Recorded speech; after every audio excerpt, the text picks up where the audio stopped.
Tonight, it's a video you only see on 5 on Your Side. The chaotic moments during 4th of July celebrations downtown, including illegal use of fireworks, explosions, and a joyride on construction equipment.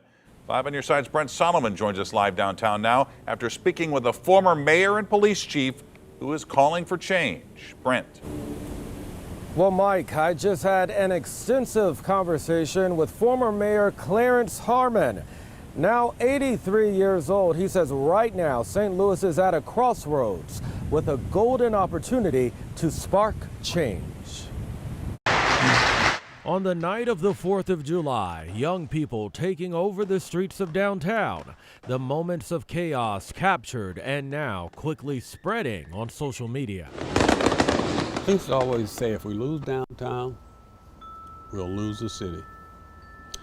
And I think the time is nigh. The time is right here for us to collectively understand that. I shared some of the videos with St. Louis's first black police chief and former Mayor Clarence Harmon. If you were the police chief today, what would you be doing a day after that video? Well, the day after that video is when I'm going to try to find out where were my police officers? Why didn't you see some of them when you saw all of that? On top of people illegally shooting fireworks out of cars, into buildings, and at each other, someone stole a scissor lift and drove it down Market Street. Others set at least 2 porta potties on fire. Add to that 2 separate, non-deadly shootings, one of them leaving the Bank of America building on Market Street with damage from a bullet. It comes weeks after police released this photo of a separate incident.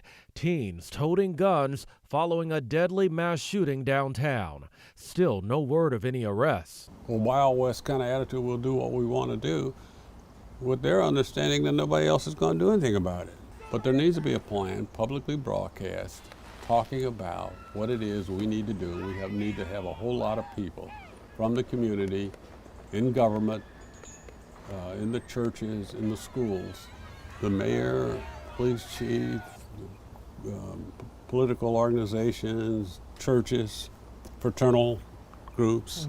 We're at a crossroads in St. Louis. We can decide to change the trajectory of where it is we seem to be going versus what it is we think we can do. Today, police told us that they did the best they could last night with the resources they have, bringing in additional detail and moving resources around as they saw fit. I also heard from the mayor's office tonight. They tell me she's speaking directly with young people, finding out what they want and what they need. She's also hoping that pay raises will bring on extra police officers and keep the ones that we have. And finally, she's calling on regional partners to address what she's calling a regional problem. Mike.